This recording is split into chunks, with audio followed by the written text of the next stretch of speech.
At my baby shower, my mom gifted me a onesie that said, "Surprise baby of a disappointment." He swore it was a joke, so I laughed and did this. 3 months later, there was loud banging at the door. Yeah, that was the moment I realized my child's first piece of clothing was also my family's final word on my existence. But let me back up. It was supposed to be a sweet, low-key baby shower. Homemade cupcakes, some Pinterest decorations my husband stayed up taping to the wall at 2 a.m., a few relatives, a few friends, you know, the normal stuff people do when they're excited for a baby. My husband, Adam, was the only person in the room who looked remotely happy for me. Everyone else, well, they came to perform. My mom wore pearls. My sister, Rita, wore a floor-length dress like she was walking the Met Gala carpet. And every time someone asked her how I was doing, she somehow answered by talking about her upcoming promotion. Classic Retita. Anyway, I'd almost made it through the afternoon without a single emotional landmine. Then came the gifts, a few baby blankets, some pacifiers, a tiny giraffe with a tag still attached. Nice touch. Thanks, Laura. Then my mom handed me a gift bag with a glittery grandma to be sticker on the front. And I should have known. I should have known. Inside was a onesie, white cotton, size 0 to 3 months, and printed in big black letters. Surprise baby of a disappointment. There was a second where the room fell dead silent. Then I did what every emotionally well-adjusted eldest daughter does when her mother publicly mocks her life choices. I laughed loud, big laugh like it was the funniest thing I'd ever seen. "Oh my God, Mom, that's hilarious," I said, holding it up for everyone to see. "You've still got that edgy sense of humor, huh?" My mom beamed like she just won an Oscar. Rita gave a little smirk and said, "Well, you were a surprise." And someone I think my uncle chuckled and muttered, "Apple doesn't fall far, huh?" It was the kind of laugh that gets stuck in your throat and turns sour on the way down. I smiled until my jaw hurt. Then I set the onesie down. I went into the kitchen. I washed my hands. I stared at the sink. And I made a decision. I wasn't going to raise my child around people who thought this kind of thing was funny, around people who clapped when I laughed at being insulted, around people who would absolutely turn around and tell my kid one day, "You know, your mom was never supposed to be born, right?" Nope. But I didn't say any of that. Not yet. Because something else happened that night.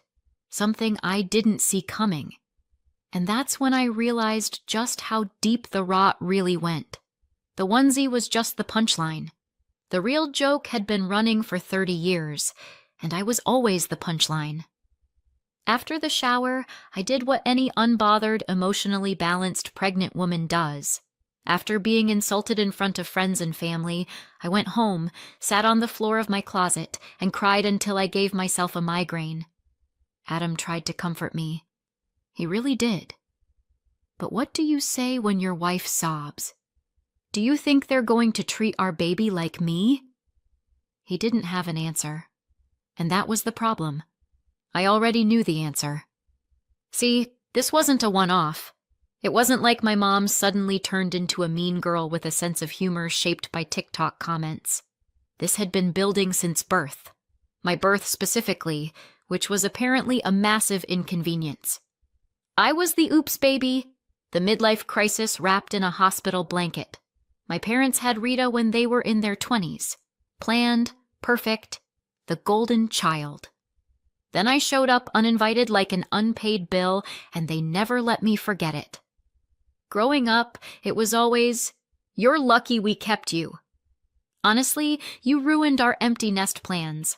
We didn't get to travel because of you. They'd say it with that casual cruelty like they were telling me what was for dinner. Rita, of course, never heard this. She was the one they chose, which made me what? An accident? A consequence? A monthly oversight? I used to tell myself they loved me differently, that it wasn't worse, just less photogenic. But that lie got harder to hold up every time they forgot my birthday or skipped my high school graduation because Rita's ballet recital was on the same day, and she worked so hard, Christine. In our house, being the older sibling didn't mean you were wiser, meant you were better. When I got my acceptance letter to a state university, my mom congratulated me by saying, "Rita got into Yale, but this is still good for you." I worked through college. Rita didn't. I wore clearance rack suits to job interviews. Rita's closet looked like a Banana Republic showroom. And when I got engaged to Adam, my dad actually asked, "Are you sure you don't want to wait for someone with a little more ambition?" Yeah, that was the family. Brutally honest, which is a polite way of saying emotionally reckless with zero accountability. Adam, bless him, tried his best. He kept telling me, "You're not them. You don't have to be them." And I believed that in theory, but then I'd hear my mother's voice in my head every time I bought something full price. Every time I said no to helping with another bill, every time I chose myself, I heard her say, "Christine, stop being selfish." It wasn't just words. They made me believe I owed them something for being born. Even when I started doing okay for myself, when I got promoted, when Adam and I bought a small house, when we finally paid off our car, they found a way to make me feel guilty. "You should help your sister out. She's doing important work," my mom would say. "Rita is doing international consulting," my dad added, "and she's got that baby to look after." Funny, as I was the one who babysat that baby most weekends for free, while Rita worked. I even sent money to help with my parents' mortgage when my dad's got cut. "No thanks. No, we appreciate you." Just a follow-up text 2 weeks later asking for help with their utility bill. So yes, when I saw that onesie, I laughed, not because it was funny, but because it confirmed what I'd suspected my whole life. They didn't see me as a real person. I was the family scapegoat with a debit card, and now I was having a baby of my own. The night of the baby shower, I sat in bed with my laptop and opened a blank document. I started typing out a list. Not a to-do list, not a birth plan, a line I would not let them cross anymore. And no more jokes at my expense. And no more uninvited visits. No more financial help ever. And no access to the baby unless I explicitly say so. No backdoor manipulation via Rita. Adam looked over and said, "What's that?" I said, "Our new family policy." And for the first time in years, I slept. But of course, they didn't make it easy. The morning after the baby was born, I got a text from my mom. Well, is she here or not? No name, no congratulations, just that. I didn't respond. A few hours later, Rita posted a throwback photo of us as kids on Instagram with the caption, "Can't wait to meet my new niece wherever she is." Because passive aggression is a family art form. That first week, my parents texted, called, and even sent a card to the hospital address to Adam only. The front said, "Congratulations, Dad." Inside was a $20 Starbucks gift card and a sticky note that read, "Maybe this will help. Hope you can find better work soon." I wish I were joking. Adam looked at me and said, "This isn't about me. It's about controlling you." And he was right. That's when we decided we were moving. Not far, just far enough that they couldn't pop by. Far enough that no one could accidentally drop in on the baby. Far enough that I could breathe. We didn't announce it. We didn't give them our new address. When my mom asked when she could come see the baby, I replied, "I'll let you know when I'm ready." She never asked again. Rita texted 2 days later, "Wow, really embracing the whole cut off your family vibe." I didn't respond, but I did add her to the block list. That week, I made a private folder titled Evidence. Inside it, I saved screenshots of the onesie, their texts, Rita's posts, just in case they ever tried to make me the villain. I wanted proof. I wanted receipts. Adam called it my emotional insurance policy. I called it self-defense. But even then, part of me hoped stupidly quietly that they'd apologize, that they'd show up differently, that maybe the baby would soften them. They didn't. They escalated. And what happened 3 months later made one thing clear. They didn't just want to see the baby, they wanted control. I always assumed that cutting someone off would feel like slamming a door. Loud, dramatic, final. But in real life, it's quieter, more surgical, like slipping out of a burning building and locking the door behind you. Not to hurt anyone inside, but because you know they'll only drag you back into the fire. I didn't send some big family group text. I didn't write a heartfelt letter. I just stopped. No more texts, no more updates, no more money. I quietly canceled the recurring transfers I'd set up to help with my parents' mortgage. That was $600 a month. Gone. I stopped Venmo Rita for emergency childcare expenses, which somehow always coincided with her spa days. Gone. I pulled out of the shared family emergency fund I stupidly agreed to years ago, which basically meant Christine pays for everything fund. Also gone. I didn't explain. I didn't justify because the second you start explaining to people like that, they twist it into something they can argue with. The reaction, of course, was immediate. First came the passive-aggressive text. I noticed the mortgage didn't go through. Hope everything's okay. Translation: Where's our money, human? ATM, Rita? Hey, your niece really needs her meds this month. Can you send your usual? Funny how her niece only existed when money was involved. I ignored them, so they escalated. My mom called and left a voicemail that started with, "I don't know what's going on with you, but this attitude is unacceptable," and ended with, "If you think you can punish us by using money, then maybe you're not mature enough to be a parent." Right? Because maturity means funding your emotionally abusive parents while they mock your life choices and insult your baby before she's even born. Then came the guilt trip parade. "We were counting on you. Your father has high blood pressure. Stress like this could kill him." "Dad, I worked hard my whole life. Is this the thanks I get, Rita?" Wow. I knew motherhood would change you, but this is just cruel. Also, Rita, letting mom and dad meet the baby would cost you nothing. That was the moment I almost cracked because she was right. It would have been easy to let them hold her, snap a few photos, pretend just for a second that we were one of those smiling families you see in Hallmark movies. But then I remembered the onesie, and I remembered my mom's smug smile, and I remembered the way I laughed so I wouldn't cry, and I thought, what happens when my daughter's old enough to understand the jokes? What happens when they start making her the punchline? Not again. So I replied once and only once. Me to Rita letting them near her would cost me more than you could ever understand. Walked.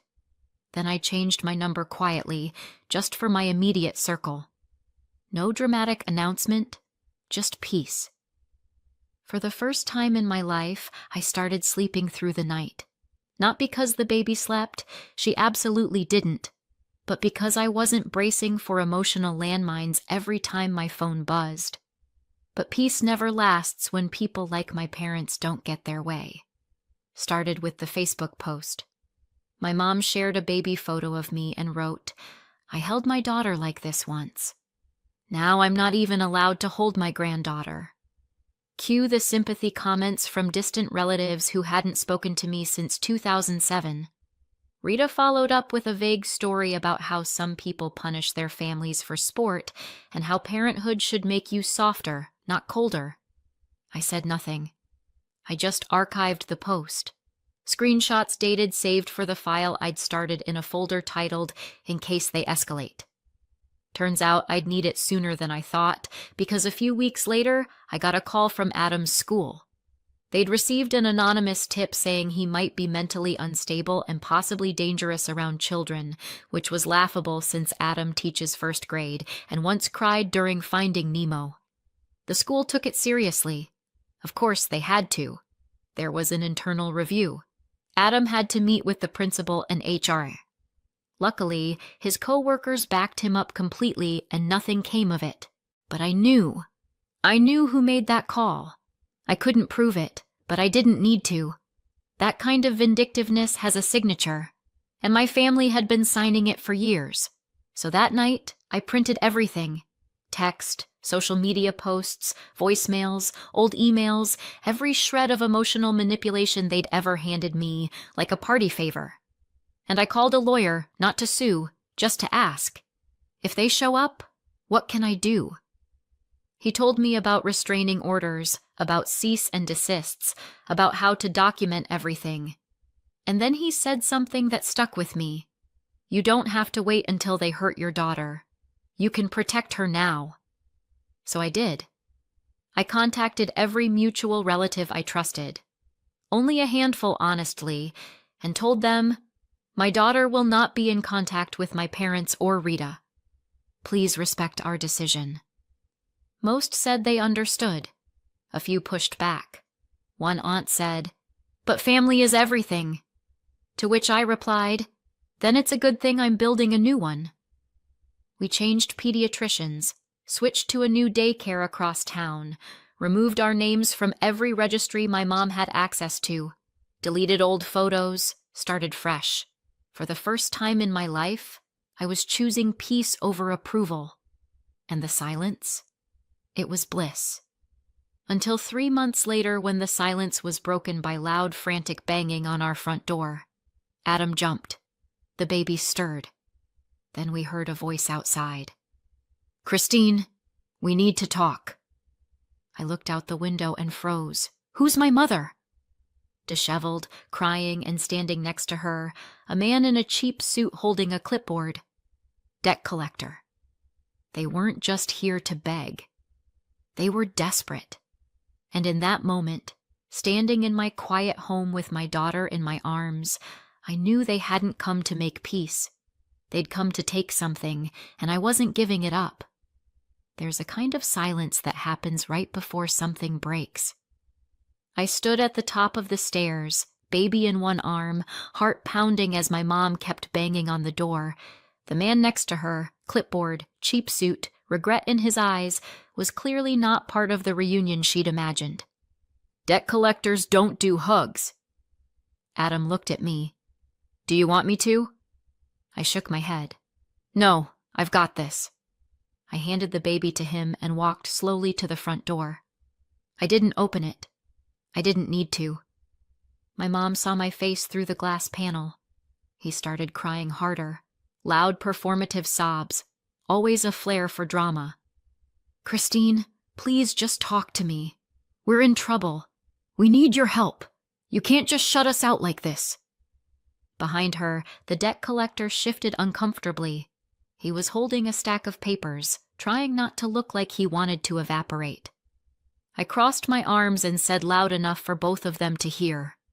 This isn't a good time, and I think you know you shouldn't be here. But we're family, she sobbed. Don't do this to us. And for the first time in my life, I felt it. Not guilt, not fear. Clarity.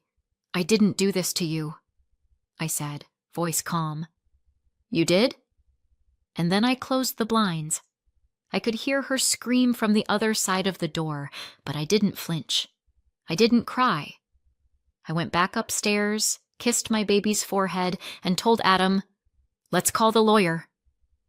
I didn't need to guess what happened next. I knew they'd escalate. Because people like my mom, they don't reflect. They retaliate. And right on cue that night, Rita posted a video, face fully made up, voice trembling with carefully rehearsed emotion.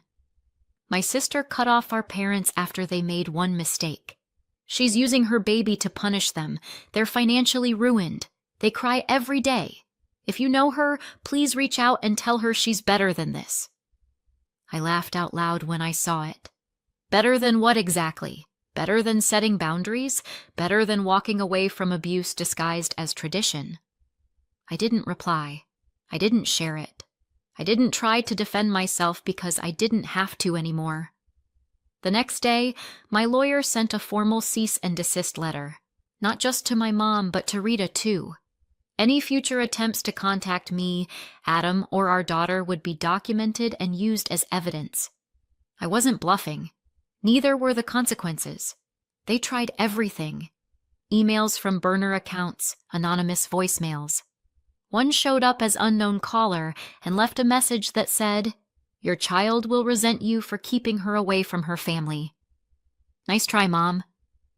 But the part that really sealed it for me, the lies started falling apart. Turns out when you've been performing for years, eventually someone forgets their lines.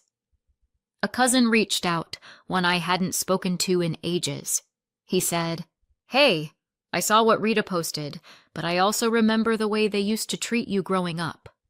Just wanted you to know I don't believe their version." One by one, other relatives messaged me privately. Some apologized for not noticing. Some admitted they'd always wondered why I seemed a little tense around my family.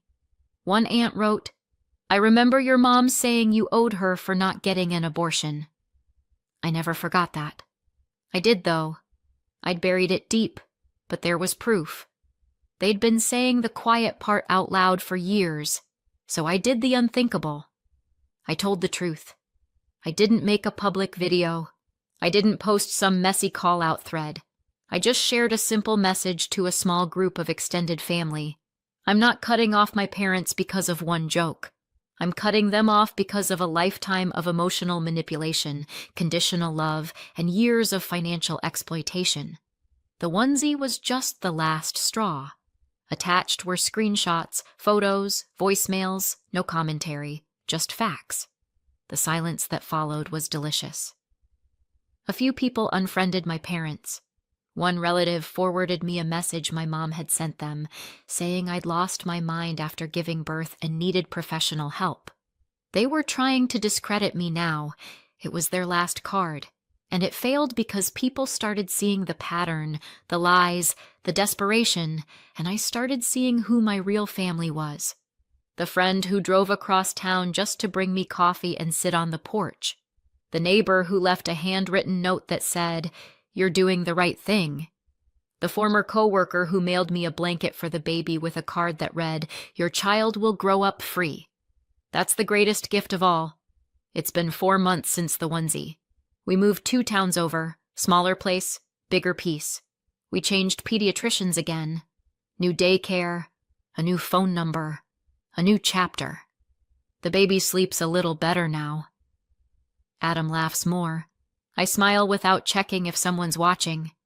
Sometimes I get sad, not because I miss them, but because I mourn the version of myself who kept hoping they'd change, who believed that if I just gave enough money, time, forgiveness, I'd finally be seen. She tried so hard, and now she's gone, replaced by someone stronger, someone quieter, someone who doesn't need to prove anything to people who will never clap when she wins. The other day, I found the onesie stuffed at the bottom of a drawer I hadn't touched since we moved. I stared at it for a long time. Then I put it in a box labeled evidence, taped it shut, filed it away, not to hold on to the pain, but to remind myself never again. I don't know if my parents will keep trying.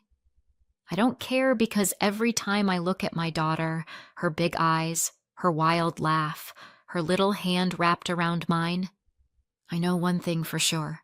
She will never think love comes with a price tag.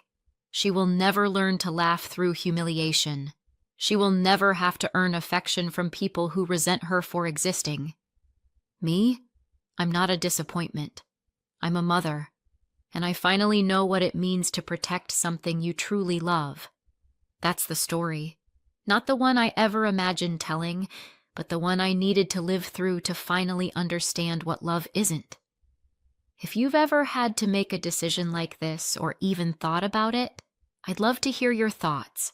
Did I do the right thing? Was I too harsh or not harsh enough? Let me know in the comments.